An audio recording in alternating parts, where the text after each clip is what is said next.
The image from the Buddha is if you put a spoon of salt in a cup of water, it tastes very salty.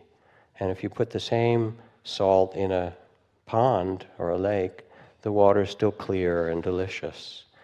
And in the same way, if you expand the sense of space and time, if you let your mind and heart become spacious, there comes a kind of natural wisdom that sees the seasons as they turn. This is, again, from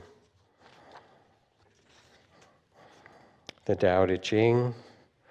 There's a time for being ahead and a time for being behind, a time for being in motion and a time for being at rest, a time for being vigorous and a time for being exhausted.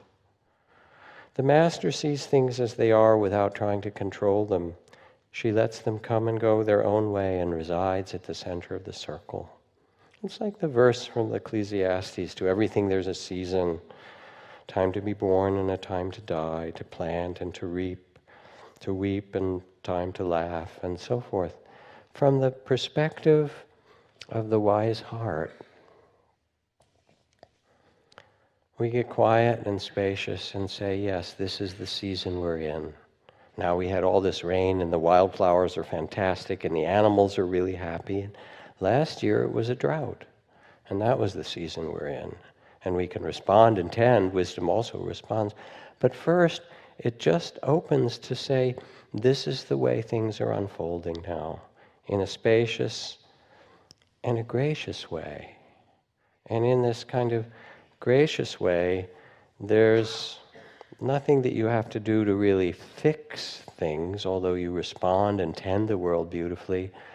But it's that place that says, this is the way life is. And those who are wise can look at it and say, yeah, this is the way that it is. Again, from Ajahn Chah, my teacher, an old woman came to see him.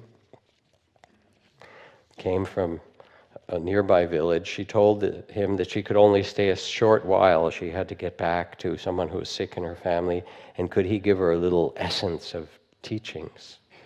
And he looked right at her, and he said, listen, there's no owner of all this. You think you own this body? You just rent it. You think you own your thoughts?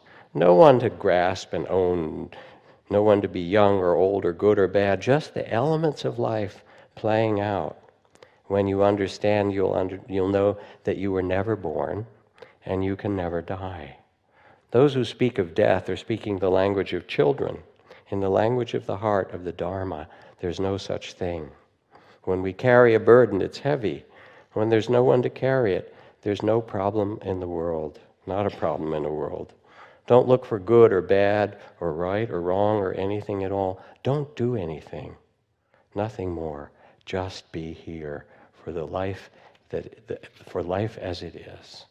This was his kind of pith or essence teaching.